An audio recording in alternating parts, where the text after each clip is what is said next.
My name is John Passfield. I'm going to read from my novel Pauline Johnson, Know Who I Am. The title of this reading will be Pauline Johnson, Video 10, Pauline's Anthems. Here's the cover of the novel, Pauline Johnson, Know Who I Am, novel by John Passfield, a 110-year-old snapshot of Pauline Johnson in a backyard in Vancouver. Pauline Johnson was born on the Six Nations Reserve in Ontario, Canada.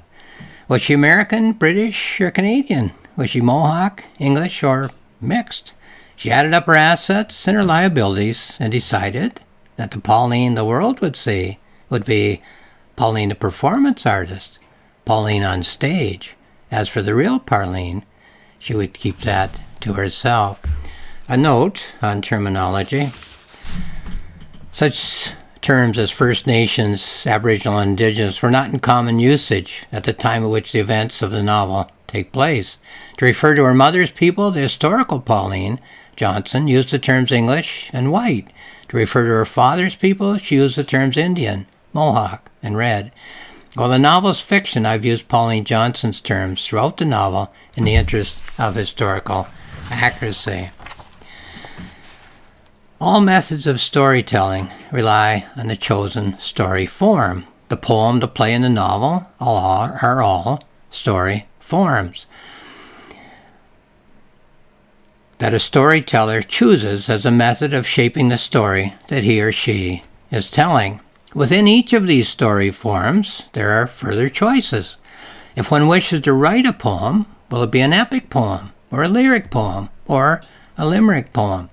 And if one chooses a poetic novel as one's form, there's a further choice of form as technique. One of the poetic novel techniques that I have chosen as a means of telling my stories is what I call the anthem. An anthem in its simplest form, such as a national anthem, is a statement of who we are. There are 12 anthems in the novel. I will read 4 of them. So, page 48 is the first page that I will look at.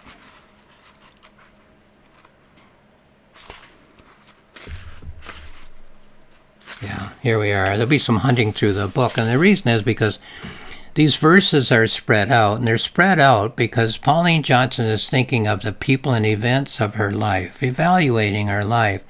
And so these anthems are commenting on the surface of her life, the people and events of her life. So they're spread throughout the imagery of the life that she's thinking about. That's why it takes me a while to hunt through and find them by page number.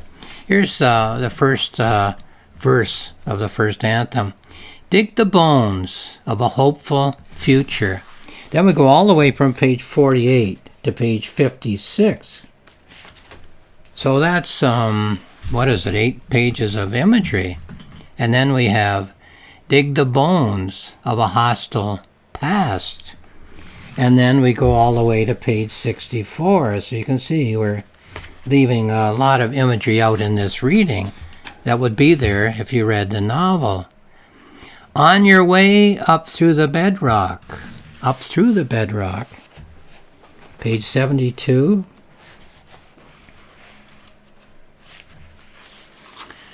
Dig to daylight if you can. And then the last of the 5 images in that anthem. The only bones that you will encounter will be your own. So dig to daylight if you can. The only bones that you encounter will be your own. So this is a lady rethinking her whole life in terms of trying to understand what went on, and just finding a page here, and what the significance of all these people and events might have been. So it's an attempt to interpret her life. Here's another one, page 49. Pour oil upon the ocean. Just a little verse. Page 57. Pour oil upon the fire. Page 65. Pour salt upon the table. 73. Pour salt upon the wounds. And lastly, 81. Oil and salt were made for someone just like you. So just little verses interspersed throughout the other imagery of her life, imagery of her thoughts, all suggesting possibilities, I guess you'd say. Here's another one, page 88.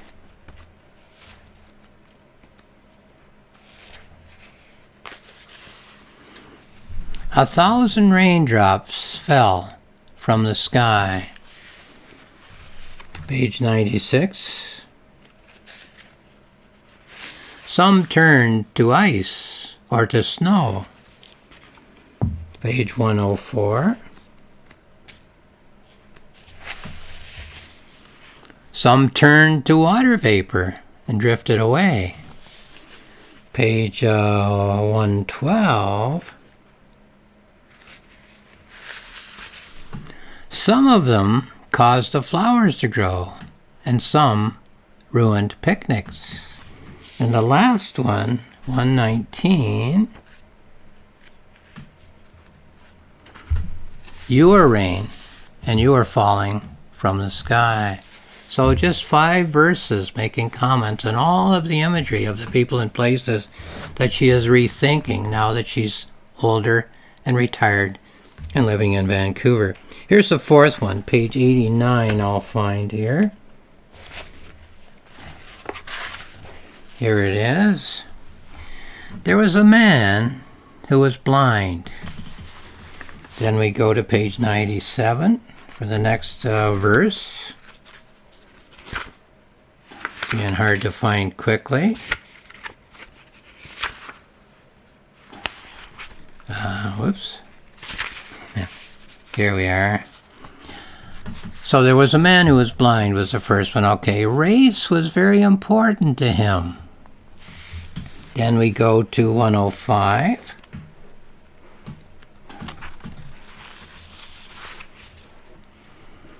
Are you the right color? He would ask. And then on page 113, so are you the right color? He would ask. The next verse, no one who answered ever said no. And then the last verse, 121, everyone wondered why the man would ask. Of course, the first verse says that he was blind. Everyone wondered why the man would ask. Okay, let me read a note about these anthems and how they operate in a poetic novel. In this novel, the main character, Pauline Johnson, is 50 years old. She is retired from the stage and is living in Vancouver. She knows the events and the people of her entire life. These memories are of what I would call her life experience. What she doesn't know at age 50 and in retirement is the meaning of her entire life. Well, where is she to go to find that meaning? Over what territory will she travel in quest of that goal? Actually, she must travel not across deserts and oceans and mountains. She must travel deeper inside herself. And how will she do so? Well, imagery illuminates imagery. Imagery illuminates imagery by commenting on imagery. Imagery illuminates imagery by suggesting parallels and contrasts, by suggesting themes which are buried, which are latent in the imagery that the mind is turning the life experience into. Imagery that comments on imagery, that deepens the import of other imagery, is what I call deepening imagery. And one of the categories of deepening imagery that I have developed in imitation of the way in which the minds of all we humans actually work is the anthem. It is a small poem of 5 verses which stretches throughout the narrative of one's present experiences and the memories of one's past experiences, and comments on the imagery of the life that one is scrutinizing in the present and searching in the past for a suggestion of the meaning of that life.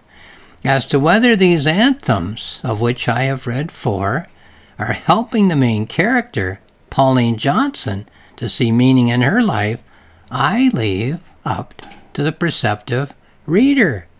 I have isolated the anthems for this reading, however, only in context. Only by reading these anthems in context, with the anthems accompanying and commenting on the other imagery in the mind of the main character, 50,000 words of imagery in this novel, will the reader be able to arrive at a conclusion. So, the novel is Pauline Johnson, Know Who I Am, a novel by John Passfield. It's on Amazon, and there's more information there. rocksmillspress.com is my publisher's website, rocksmillspress.com. Have a look there for more information. johnpassfield.ca, johnpassfield.ca is my website. 2 free books there for free access just by clicking on the icon. A planning notebook in which I work my way through the writing process of this novel and make notes as I go, and a journal in which I reflect on this novel, on my past novels, on possible future novels, and on the novel as an art form at johnpassfield.ca. So have a look if you're interested in that kind of topic. Lastly, I'll just say thank you for watching this video.